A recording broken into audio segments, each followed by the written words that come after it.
What's going on, people? Welcome back to Neeks Sports. It's the day after the night before the night before. Yes, the night before was, of course, the Manchester United Crystal Palace game. Crystal Palace lost. Well, we lost. Man United lost to Crystal Palace. And last night was the United show. That United show over on the Football Terrace. I don't know if any of you lot were able to go and watch that, but it was a very heated debate between myself, Devil in the DL, Elite KJ, Aaron, Saeed, Flawless, Indiana, and of course everyone interacting in the live comments. So that got very heated. Obviously, all respectful. We're all cool like that. No one ever got personal, and I love those kind of debates. You know, I don't like when people just reiterate and copy everything or just agree with everything everyone says. That doesn't spark debate, it doesn't spark conversation, and it doesn't even spark intelligence in terms of being able to learn, because I may believe something, you may believe something, and I can learn something from you, etc., etc.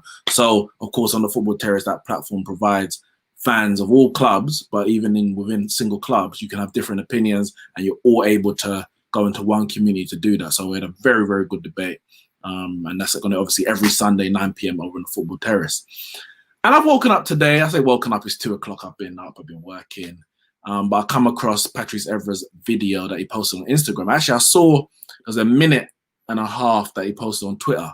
I didn't actually click it straight away. Then I saw someone else quote tweet and it said the full 18 minutes is over on Instagram. So I went over to check on Instagram and I watched the whole thing. And what we're going to do here on this live stream, we're going to go through and we're going to watch together the whole 18 minutes. And I'm gonna stop at certain points and break down different, my thoughts, my beliefs, and of course I want you to leave your live comments in the comment section, and we can go through it after. If I get enough interaction, I may drop the StreamYard link in the description as well, and anyone can jump on and have their say as well. But right now we're gonna get into exactly what Evra was going on about in terms of the current state of Manchester United.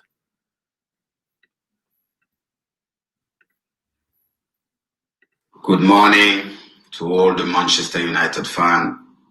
It's 2 a.m. I can't sleep because I'm sad, I'm tired, hurt, whatever you call it. I will post this video around, 1:12.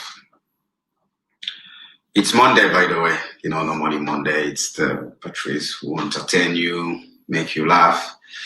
But I'm sorry to all my Monday video fan, but I can't do a happy video when I'm not happy. I'm not a fake person. So when my club hurt you so badly, I need to say everything is in my chest, And what I love about your own social media is no one can cut whatever you have to say. That's the beauty of having his own social media and so many followers. It's funny he says that, because I think obviously we know that he came out yesterday and spoke on during the Sky Live, and he mentioned the whole Zaha incident, blah blah blah, and he said it as David Moyes' daughter or whatever. He said it as it was a rumor, whether true or not we don't know. But of course, then Sky Sports would come out straight away, statement, it's not true, could have to protect themselves. And he's saying, obviously, we've got the social media platform, we can say what we need to say. And that's what I'm doing, that's what we're doing. We're here on social media saying what we need to say without any filter.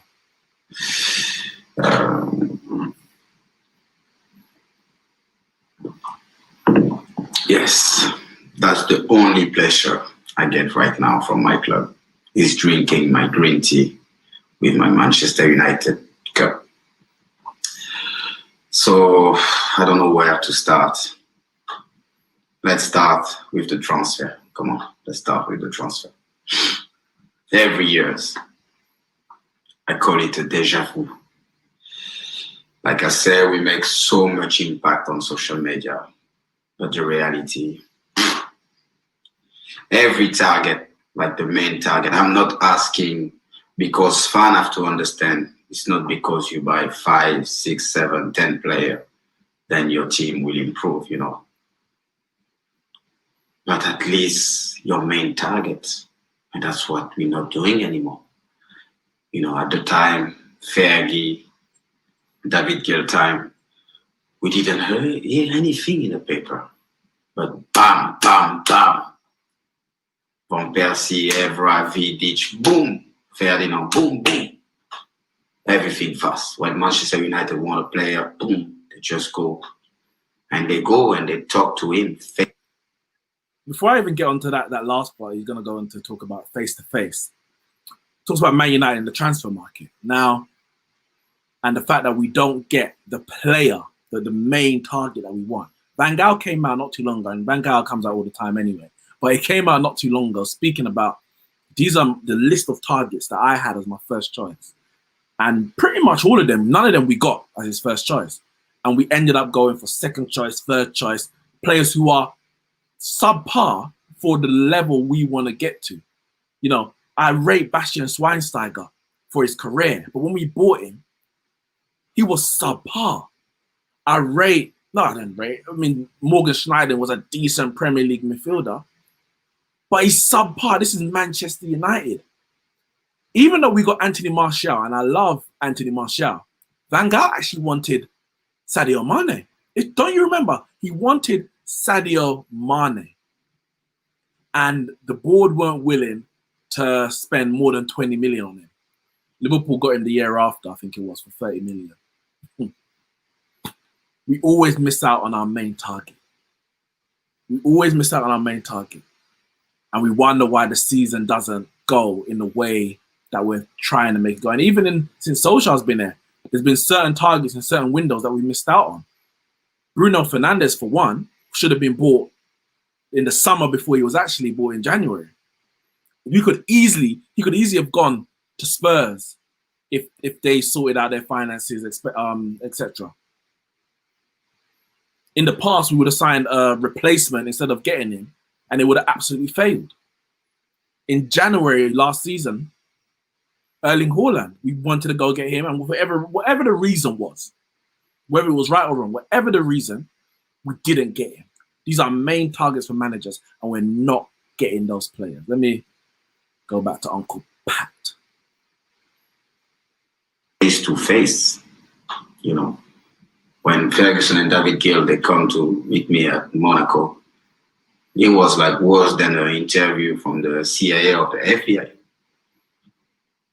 But now, my phone is ringing, some football director about top club. They say, Patrice, can you ask, please, to a certain match judge to answer to his phone? Yes, people have to understand we send lawyers to talk with player we want to book. So when you send lawyer, they talk about numbers. They are not people from the football world. So when we want a player, I don't know, he normally costs 20 million, we're gonna end up like trying to buy him for 100 million, but even those players, they don't even want our money anymore. The perfect example is Alexis Sanchez. Manchester City, they were the first one, and the rest, you know, he asked so much money, then even Guardiola, he said, I can't give you those kind of money because I'm going to lose my dressing room. But lucky for Alexis, Manchester United, we said, like, no, come, we got money here. Even him, he said, after one day, he asked to agents if he can break his contract. Even he said, no, I don't want your money. What a disrespect for our club, for the legacy. Listen, I think this says a lot. This says a lot.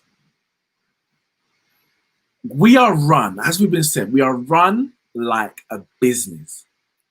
We are run by businessmen who don't have an iota about the football inside. Hence why we feel like we can send lawyers to go negotiate or to convince players to come. And of course, as you said, if you go there with lawyers and businessmen and, I don't know, a briefcase full of money, all you're going to talk about is money. What can a lawyer tell Ander Herrera when we tried to sign him, because I was one of the big ones. They turned up at the offices and they were like, "We've never seen you before. You don't represent Man United." What can they tell players about how they're going to fit into a system, where they see them playing? What are the prospects on a footballing side for Manchester United? What can a lawyer say? All a lawyer can say is, this is a contract. Are you willing to accept the contract? That is not how you do it. And this is one of the reasons why we probably missed out on so many players. This is one of the reasons, on the other side, is why we've got so many players who ain't interested on the football side to play for Man United. They're interested in coming for the money, because that's all we're talking. When we went to sign Bruno Fernandes in the summer, and the money was spoke about, they wanted 60 odd million, 70 million up front, basically, or flat fee, no add-ons. Man United were like, "Nah, cool, we're not doing that." So let's look at other targets. Dybala was offered to us by Juventus. Sarri wanted to get rid of him. Dybala didn't want to leave Juve. He wanted to build a career there and prove himself. But he was willing to join. I think it was Man United and Spurs were both in for him. Spurs couldn't afford him. We could afford him. But when he met with Ole Gunnar Solskjaer, or when Solskjaer spoke to him, I don't believe they met face to face. When he spoke to him, his only desire, his only questions was about, how much am I going to earn? That was the main course of discussion. How much am I going to earn? Dybala's a quality player, and Dybala would improve our team. But a Dybala who isn't committed to playing for Man United does not improve our team. If anything, it probably makes it worse. Alexis Sanchez, who has a desire to be successful and play for Manchester United, for whatever club he's at, would improve that club. But if you get a player who is only there for the money, for Alexis Sanchez, as Evra's going to go on to say, after a day, you're not happy anymore. You don't want to be here anymore. So you're not going to get the best out of the player. And Solskjaer said, nah. Dybala's only talking about money. He's not talking about the project. He's not talking about the football inside. He's not interested about Manchester United. He's interested about his bank account. So we're not signing him. And people would have gone on uproar. But Dybala's a quality player. He can play here, can play there. This is not a football manager. This is not FIFA. These are human beings. They have emotions. They have characters. They can't, it's not robotic. What they did here, they do there. They have to want to be here. They will have to want to be, they have to be happy to play if they're going to get the best out of them. This is not no video game. This is real life, and people are looking at it like it's a video game. Let me continue the video. Oh, sorry, actually, before I go on, also, when he was talking about signing players and first choice, as I was talking about earlier, people would mention that we spent so much money. I can't remember if he goes on and speaks about it. We spent so much money. We bought, we spent 800 million since the Glazers have been here. So how can you say the manager's not being backed? We're talking about getting first choice. We're talking about getting first choice players. It's not about how many players you buy. It's about the right players in the right positions. So if we say right now, Solskjaer's not being backed, and you say, oh, well, he got Maguire for 80 million, Wan-Bissaka for 50, Bruno Fernandes for possibly rising to 60, and Van der Beek for 35. Cool. He's been partially backed. But if we agree that we need a centre-back still, if we agree that we need a right wing, we need a left-back, and maybe a defensive midfielder, maybe, until those positions are filled, he hasn't been fully backed. And that is the problem with a lot of the managers, where they're either not fully backed in terms of the personnel, or when I say the personnel in terms of the position that we're trying to strengthen, or they're partially backed in terms of we get someone for the position, but it's not the required quality. Solskjaer has not been fully backed. Forget the money. He hasn't been fully backed because there's still holes in the squad that have not been filled. And that is the bottom line. Don't tell me about 800 million since the Glazers have been here or whatever. I don't want to hear it. It doesn't mean anything. Because if you buy 5 strikers for 800 million, but you got no defense, you still ain't been backed. It doesn't matter how many players you buy if it's in the wrong positions or they are the wrong player. We build, because before us, Bobby Charlton, Joshua Best, all those people, They make the history of the club. That's why we try to respect it. 99, us 2008, you know. And just some people, they just want to blow up all this legacy away. For what? Which reason? Business? Come on, guys. Come on. We are better than that. And, you know, it's easy to say, those, no, me, I mention them. I don't care.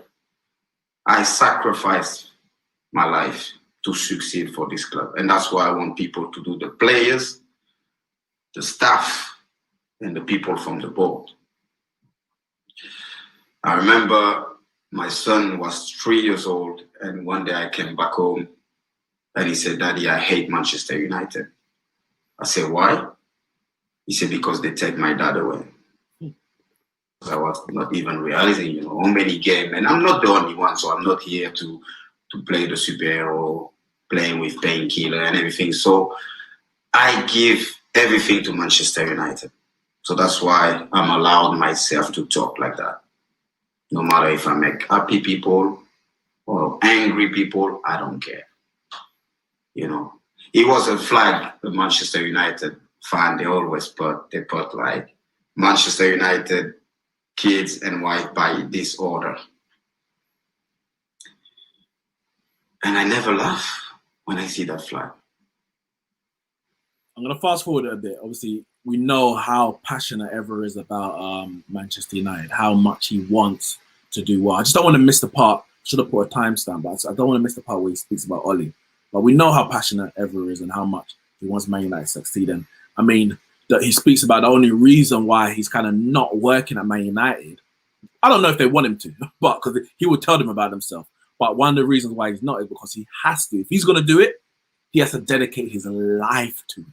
And there's a lot of people at the club who are not dedicating their life for Man United to succeed. They're more interested in their personal gain. Let me see if I can fast forward a little bit. Give too much to the club because I know I don't need Manchester United. I love this club. I give so much to this club. Maybe one day some people work for this club and they are damaging this club. Oh, yes, I see. Because I think some people work for this club and they are damaging this club. That's why we have to tell the truth to the fan. Mm-hmm. You know, you know, before I remember, it was so much negativity around the club, but from the other people, from people outside the club, no inside.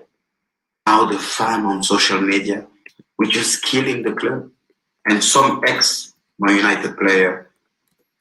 Just because sometimes they're telling the truth, we say they got more negativity. No, they're just telling the truth.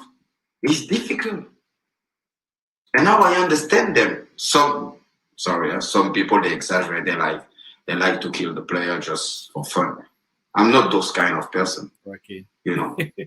For example, if I have a problem with Edward Wood, I won't talk on, you know, social media. I will just text him and call him or meet him and tell him face to face what I think about something. And you know, we blaming him a lot. The only problem I would say to Ed is trusting people, and he should never trust them.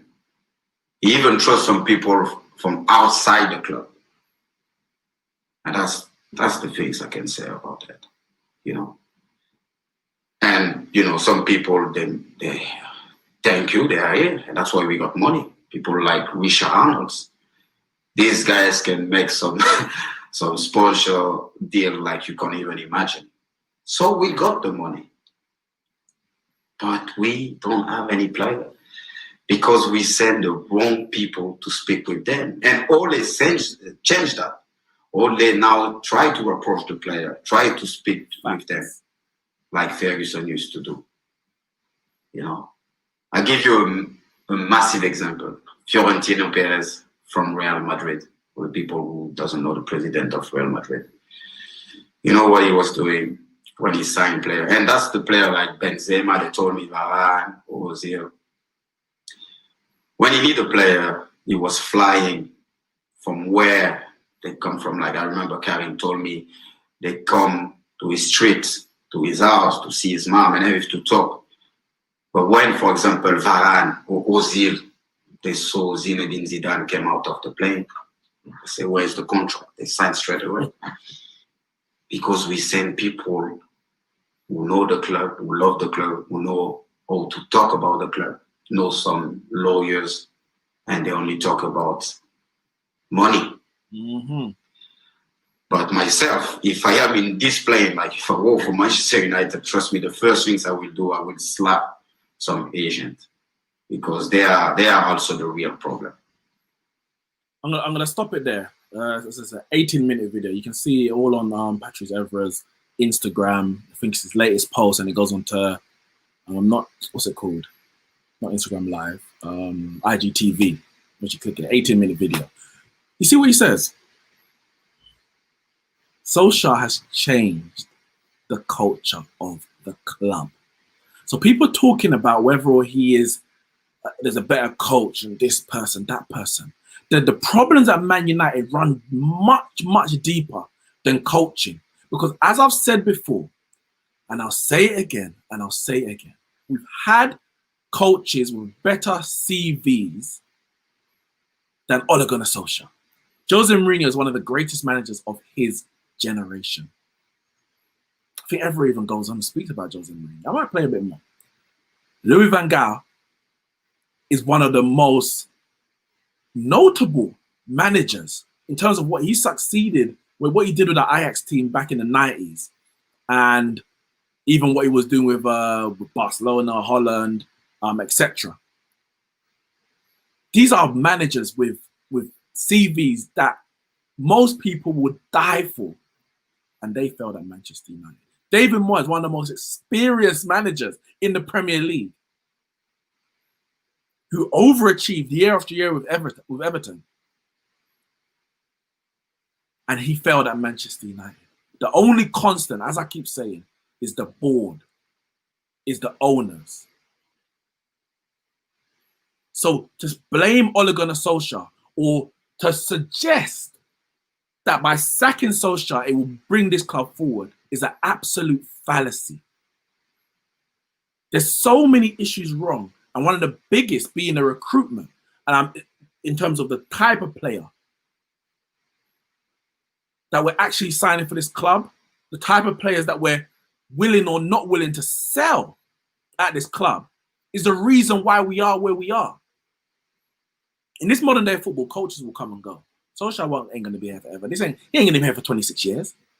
He's not going to do what Fergie did. That's not an issue. But if the structure's not in place by the time he leaves, we are going to be back here in 18 months saying the same thing over and over again, because we were here 2 years ago saying this about Jose Mourinho. If you go and search my video on the channel when Jose was sacked, it's probably labeled Jose sacked, but you can find the date that happened, 18th of December 2018. I haven't watched it back, but I'm 99.9% sure that in that video I said that what we need to do first before hiring a manager permanently, because of course Solskjaer came in as interim, before we hire a manager permanently, we have to get a sporting director.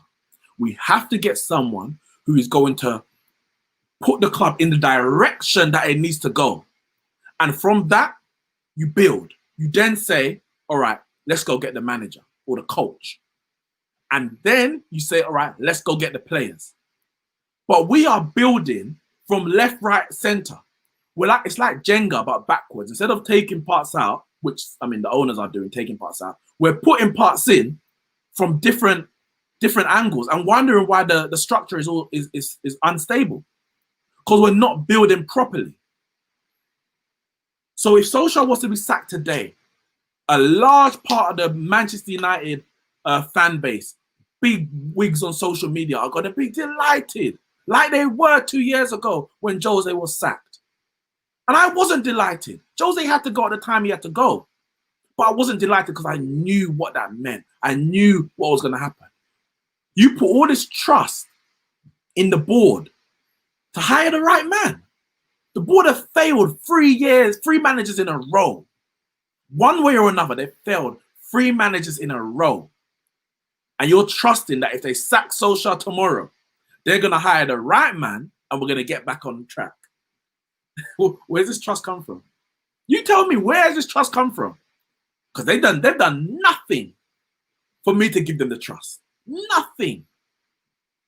But I do trust Solskjaer. I trust that Solskjaer, as an ex-Man United player and a Manchester United fan, has the best interest of Man United at heart. And he's not a rookie in terms of management. He's been around for over 10 years. He's coached at Man United at the youth level. He's been around the whole setup at Manchester United.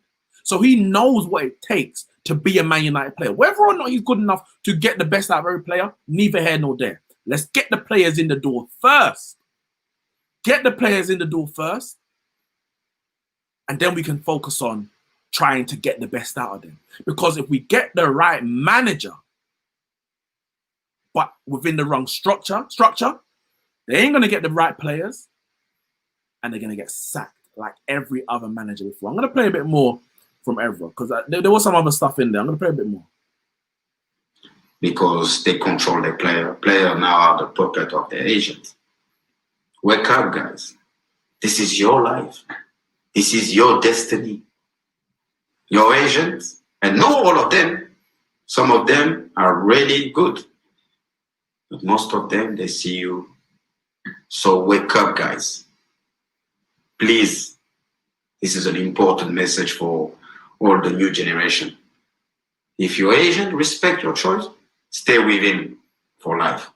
But when you see he want to push you there because he get the bigger commission, don't stay with him. Trust me. So, you know, I talk a lot. But we need to stick together. You know, when I was talking about negativity around the club, because we heard people for so many years. That's why now they're happy to see Man United falling, you know. And some people, I'm not talking about because we lost our first game in the press. No, I'm talking about the damage being done since Ferguson and David Gill left the club, you know. For example, we bring so many managers with big CV, you know, because people say, yes, but Ole don't have. Ole is the man. He's the man right now. Exactly. Because he bring back our philosophy. And when I back to Carrington, because I remember and I respect all the manager I will mention right now. Van Gaal, he win something with the club, no matter what. His problem, from outside, what I see, he wanted Manchester United to play like Barcelona, tiki-taka. You can't change the philosophy of the club. I remember even on my time when I used to play, when we were keeping the ball too much, you know, between defender, the fan, they were like, attack, attack, attack, attack, attack. I was there. Why you come, you want to revolution everything. He put some camera, everything. Now you have your recognizing face stuff. It's like the Matrix when you go to Carrington. Jose Mourinho, I think so much respect for him. I was the only player I think he let. I was allowed to come in the dressing room to see the player after the game, no matter if they win or they lose. And I think he's only, I won't say his problem, but he was so disappointed about Manchester United because I remember it was one of his dreams to coach Manchester United when he was for Real Madrid, you know, it was one of his goals. And I think when you arrive, you see some kids, and he when he performs is when he trains men. Because I remember when we used to play against Chelsea, I was like this. I'm gonna fast forward it a little bit. See, because he start, as KJ said in the comments, he does start talking about the Glazers. So please leave Ole alone. Let him work with what he has. Mm-hmm. But let's talk about other people that maybe shouldn't be on this club. And you know, I will say a sensitive name: Avram Glazer, Joe Glazer. I meet Avram many times, and I know a lot of United fans, they hate the Glazer, but trust me, Avram loves Manchester United and he cares about the club. Because when I had a meeting with him, I remember it was the game against PSG. And I gave him some feedback. He wasn't aware because maybe the people he trusts and the people in charge, they don't give him the right information, you know. So before we say Glazer out, guys, calm down. See, this is what I can't support. I can't support this because actions speak louder than words. Evra met Avram Glazer and says he met him and he loved Man United. But his actions and the action of the Glazer family is not one of love. It's one of personal gain. The numbers are there for everyone to see about how much money they've taken out of the club for their own personal gain, and subsequently how much or how little, i.e. nothing, have they actually invested in the club. The amount of debt they used to actually buy the club, and therefore the restraints that they have put on Manchester United. But on top of that, even if you put that to the side, because as I stated before, we've spent money on the Glazers. Don't get it twisted. Mourinho, Solskjaer, and LVG spent a lot of money. But the problem is, and I say this, if they really love Manchester United, actions speak louder than words. You put the right people in charge to make Manchester United successful on the pitch. That's love. Not just successful off the pitch. Because you put the right people in charge to be successful off the pitch because that benefits you. All the commercial deals, they're all done. Shirt sponsors, manufacture, all of that, it's all done. Money's rolling in. Everybody's eating good. Everybody's eating good except Manchester United fans. We are starving. We are starving because you lot, the Glazers, have not put the right people in charge to make the right footballing decisions. I'm talking sporting director, technical director, whatever you want to call it. And from there, you build a scouting network. From there, you hire a head coach. And from there, you build a squad. But they're more interested on the business side, the money side, than they are in the football side. That's not love, because they've taken over a football club. As much as they've taken over a business, they've taken over a football club. And the football club has a soul. It ain't just numbers on a sheet. Ramsey, get out of there. Get out of there. About Hang Tight Ed. Get out of there. But the reality is, you said Hang Tight Ed. It's funny because Evra speaks about, we've spoken about Ed Woodward before, actually. Now, I think Rio Ferdinand did the same thing the other day. And he spoke about how the way that they were basically let go. Whatever was actually kept against his will without being told. Ed Woodward said something to his face and renewed his contract behind his back. Rio Ferdinand was basically let go under in the dressing room at the last game of the season, and he wasn't aware of that was happening. So Edward has got his own, burden to bear. He has to, he has to face that fire. But Ed Woodward signs off the deals now. He ain't the one negotiating. I say now, Matt Judge has always been one negotiating, but he's not even involved now in terms of the recruitment of players. And that's due to Solskjaer. Solskjaer's come in and said, this is all wrong. This is all wrong. Remember Jose's last summer transfer window. It was Ed Woodward telling him, you don't need a centre-back. We're not getting your centre-back. Ed Woodward was making footballing decisions above a manager or a head coach, whatever his name, his title was. Solskjaer's come in and said, this ain't how it works. I've been there under Fergie, and he obviously taken advice from Fergie. This ain't how it works. Footballing people make footballing decisions. Directors and negotiators, yeah, you can negotiate the contracts within the restraints of what the Glazers are allowing in terms of funds. But we're going to decide who we sign. And if you can't get that, we're going to choose someone else. And if you can't get that, we are going to choose someone else. The footballing people. That's how it's supposed to be. So Edward was only signing off now. But the structure for the last 7 years have been all wrong. And that's down on the Glazers. The Glazers have put that structure in place. And it's because they don't know football. And that's a problem. Gaming and Sports taught Dad, when United hired OLE, I thought United were going to do what LFC Liverpool did with the Brendan hiring. LFC used that time to restructure the background team. Then you hire a top coach, but they haven't done that. But that's what I'm saying. Well, obviously, I said it after you sent the message. It is being restructured slightly. We ain't got the sporting director that we need, but what they've done, instead of having a head coach and then you have the layers above, Solskjaer has taken the job of a manager. And the manager basically is both the sporting director, technical director, and the coach at the same time. But this is, of course, an issue. This is a big issue because if Solskjaer then leaves, whether he's sacked or he leaves or whatever it might be, what then? What is the structure then? You bring in, who are you going to bring in? Do you bring in a manager? Do you bring in a coach? What is the direction? My ideal, because I'm confident that Solskjaer is the one to get us to the top. He hasn't proved that to me yet. But he's definitely the man right now to take us along that journey. Then at one point, he might have to get off and we change drivers. But when we change drivers, I don't want him to disappear. He needs to go to the top. He needs to go into the sporting director role because he knows how this football club should be running. So he needs to make that transition. Once he's reached his pinnacle, and he's not there yet. Once he's reached that point, we built the squad that Manchester United need. Forget the manager. That Manchester United need.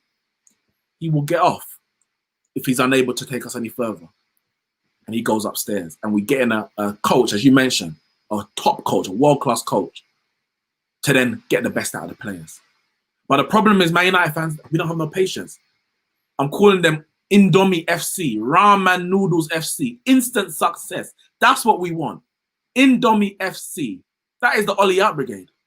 Indomie FC, because we want instant success. We're not prepared to wait, which is weird because 7 years we've been waiting.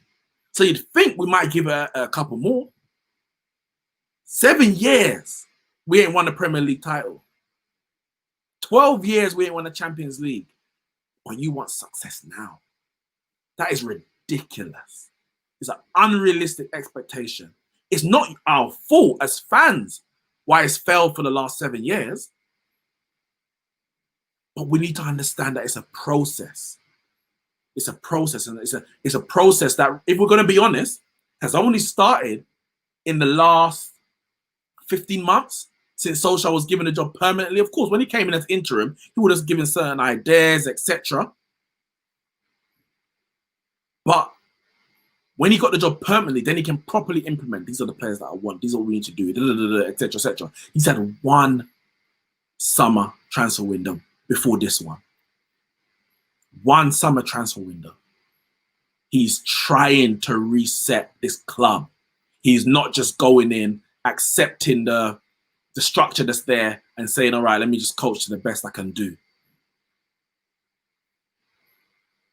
So we have to allow him to do that. I'm telling you right now. I think yesterday I said sacking Solskjaer is not the right. Sacking Solskjaer now would not be the right thing for the club. As a matter of fact, I'm going one step further.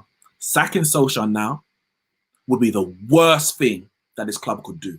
Right? It would be the worst thing. It will set us back 5 years minimum. Minimum. And if I'm going to be completely honest, I won't know where we're going to go from there. Because the structure that we need is not in place for the next coach to come in. We have to give Solskjaer time. And he deserves the time. Even on a footballing level, he deserves that time. At the start of last season, this is nearly 40 minutes long. I didn't even mean to be this long.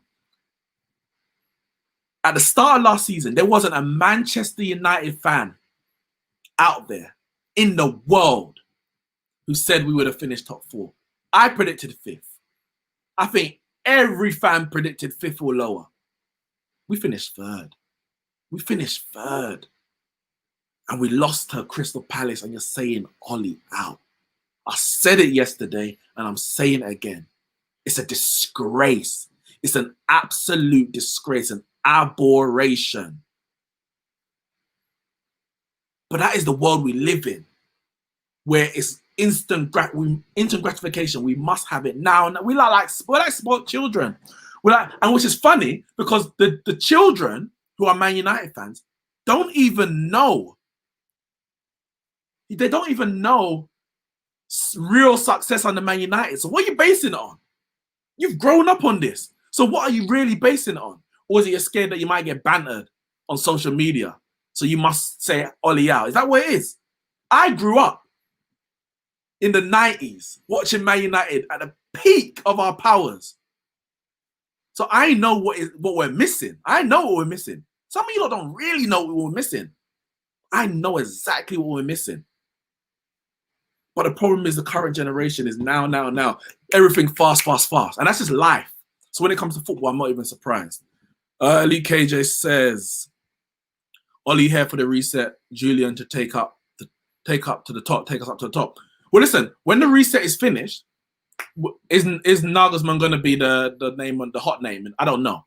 But I agree with the principle. Ole's here for the reset.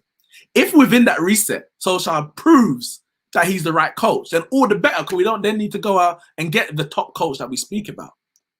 But the first protocol is the reset. And until that reset is complete, Solskjaer has to remain in the job. We finished third. Give a dude a chance. Exactly, Nomad. Ramsey, if Ole is made full-time manager, does that not show that there is a long-term structure in place with Ole at the helm?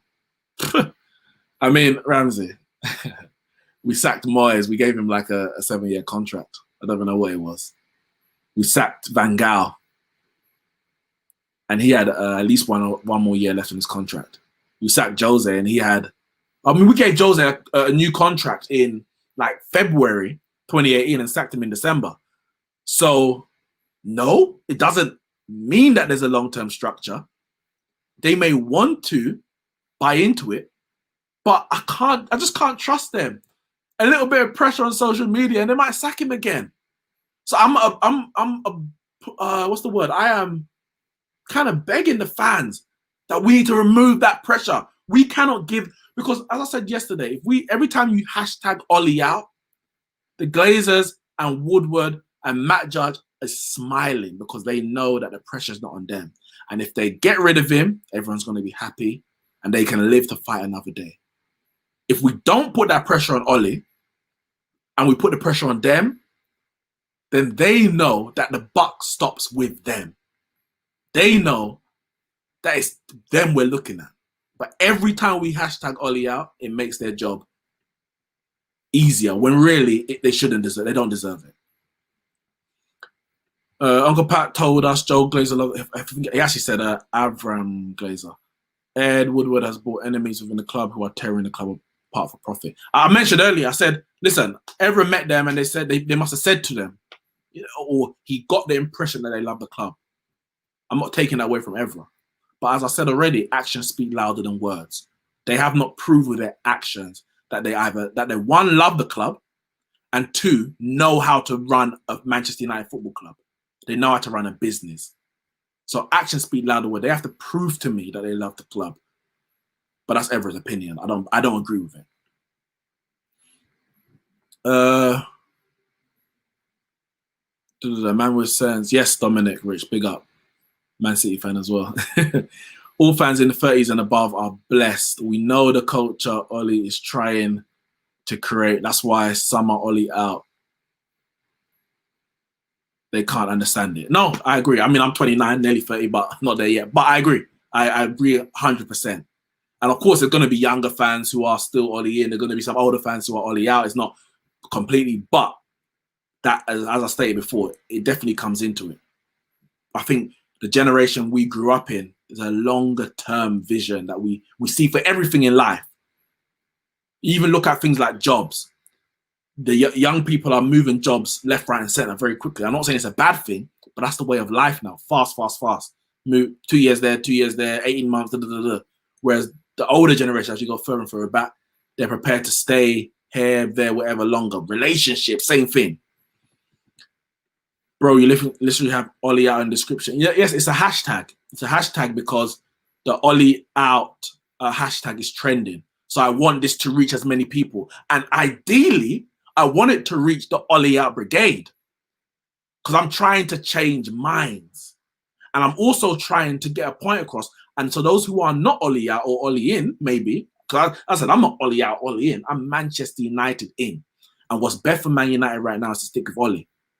If it was Rio Ferdinand, for example, it'd be the same thing. I don't have an affinity to Ole Gunnar Solskjaer. I have affinity to Manchester United. But yeah, the reason why it's in the description is because I need it to reach far and wide. And those who also agree with me, I want them to share it. So if I was to put Ole in, or if I was to put, I don't know, any other hashtag, it might be a bit pointless. You might not reach there. I don't know.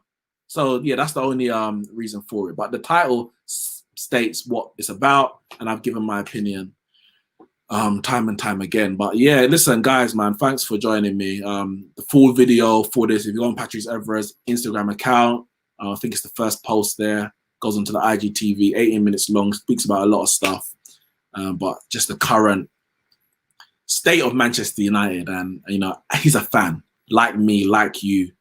We're passionate. Yes, everyone is not going to have the same idea. Everyone's not going to have the same belief about how to get Man United back to the best. These are my beliefs.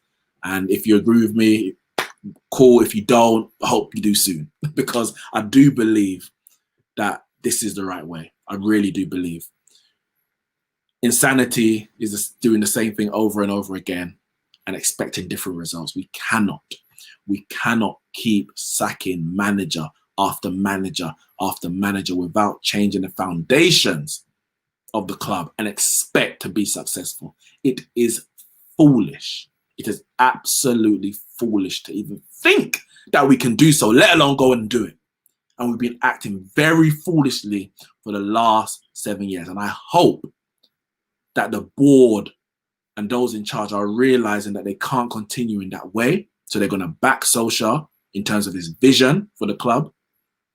And I hope that the fans who aren't there, I hope the fans are coming to terms and coming to the belief that, you know what, we need to stick by Ole. We need to stick by these players. We need to see this through, because there will be a light at the end of the tunnel. There will be success at the end of all of this. You know, there's no pain. There's no gain without pain in it. So that's where we are as Manchester United. Guys, thanks for joining me.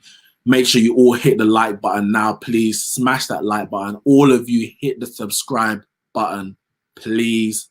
Share the video far and wide on all your social media. Share it right now. And I'm going to see you lot soon.